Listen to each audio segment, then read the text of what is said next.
Hello, everybody. Namaskar. I am Professor Dr. Elham Hossain. I express my heartfelt gratitude to Honorable Principal Dr. Cherushila Rumail and the other luminaries involved in this international multidisciplinary conference on ecofeminism. I express my gratitude to the authority of Radha Devi Goenka College for Women.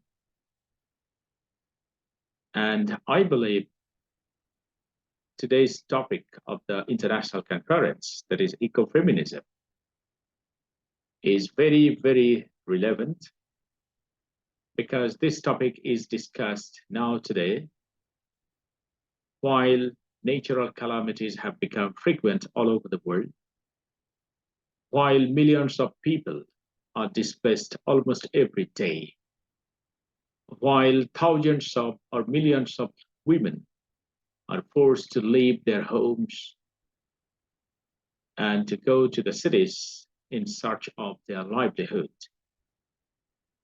So in such a very crucial situation, this international multidisciplinary conference with this very particular topic, that is ecofeminism, is really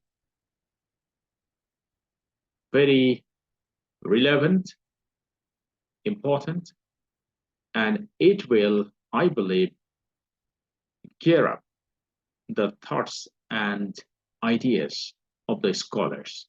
And it will also inspire them to think in a different way, with more seriousness, with more critical observation. Actually, ecofeminism, this very term, was coined for the first time in 1974 in a book of French feminist and social activist Françoise d'Eubon. In her book, Le Féminisme, la mort, that is feminism or death. And ecofeminism is not new in India. I believe India rather responds to this particular issue, that is ecofeminism, more powerfully than any other parts of the world, because of geographical location, or because of some geographical aspects or specialties. This subcontinent is forced to think of this issue more critically and more crucially than many other parts of the world. And today, with the rise of globalization and its inherent property, that is capitalism, women start being detached from the environment and displaced. It has become a global phenomenon. Industrialization that assumed a desperate momentum in the 18th century is now in 21st century has assumed some new dimensions and new speed and new advancement. A boom has occurred in spreading market all over the world under the subterfuge of globalization and multiculturalism. And we know that globalization is nothing but neocolonialism. And with the spread of industrialization, the capitalists feel that they need more labor. But this labor must be cheap. If the labor is cheap, then they can maximize their profit. And because of this kind of thinking, women become their target. But women are very closely attached to nature They work in agricultural fields. They work in the lap of nature. They are engaged in reproductive activities. So how can the capitalist detach them from the environment? They can detach our women from environment in a very deliberate process. This very deliberate process involves the setting up of more mills and factories, emission of more carbon dioxide and other toxic chemicals, disposal of toxic chemicals in different water bodies. And all these disparate and unwise activities of the capitalists pollute environment disparately, dangerously. And because of this environmental pollution, global warming is rising. Sea level is rising. Salinity of agricultural land is also increasing. In such a very precarious situation, women are forced to leave their home. They come to the cities. They're bound to take up the job in mills and factories for survival.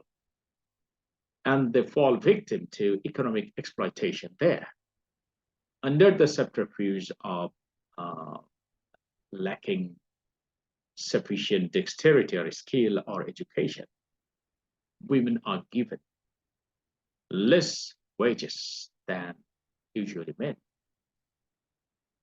So in this way, they fall victim to economic exploitation.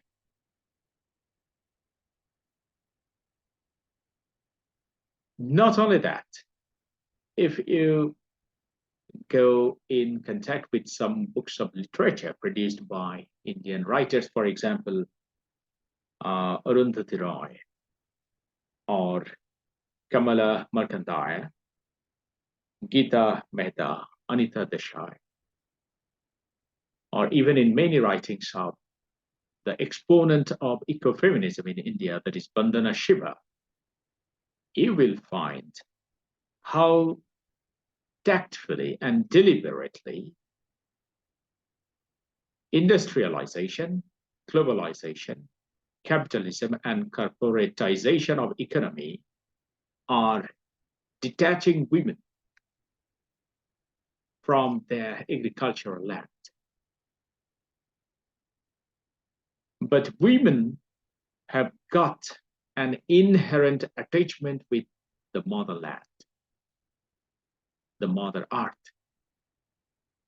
If you go in contact with Ramayana, great epic written by Valmiki, you will find Shita, the deity of agricultural fertility. So Shita, a woman who is the daughter of Mother Earth. And if you go in contact with different cultures and their mythologies or myths, you will find that they have earth goddesses. That is, women are always associated with nature, environment, fertility of agricultural land. And just think of the disparate development of corporatization of economy. In the past, a village woman used to raise a cow or some domestic birds, for example, hens and ducks. And on a particular occasion, she used to sell her domestic birds or goats or cows. And in exchange, she got some money. And with that very money, she used to buy some of her necessary things. So in the past, women had some chances or opportunities to earn some money, even living in contact with nature or agricultural land. But at present, all the corporates have gone to the remote villages. They have set up farms. They have set up poultry farms. They are raising cows there. They're raising livestock there. And they are selling their products among the people. So in competition with all these corporates, the village women can't survive.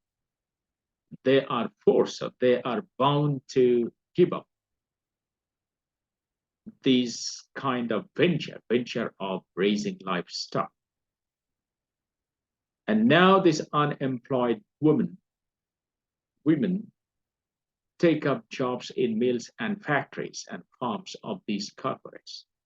And the corporates get cheap labor and they maximize profit.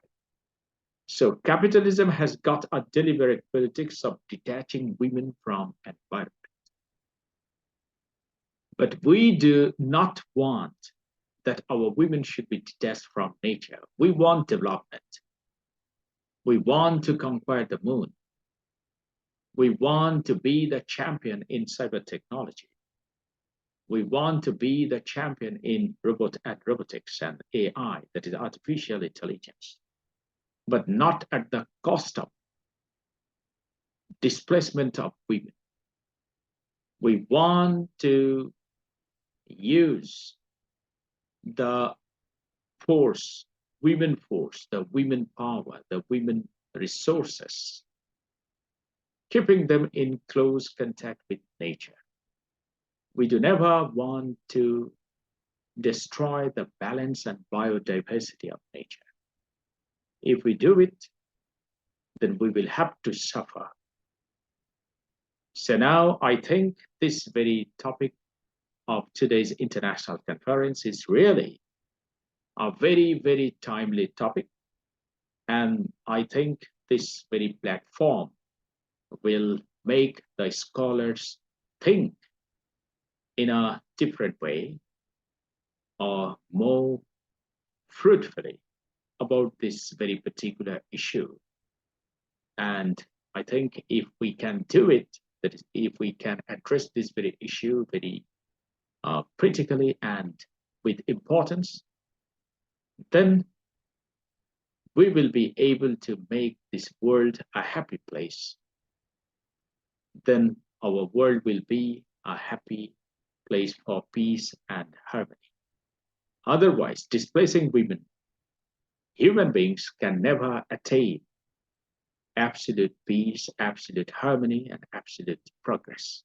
So if we want to live in peace and progress and prosperity, we must not displace our women. We have to make the best use of the energy of our women, the abilities and potentials of our women, by keeping them in contact with the environment. So that's all. Thank you very much. And once again, I express my gratitude to the authority of this college. So stay blessed, stay tuned. Thank you very much.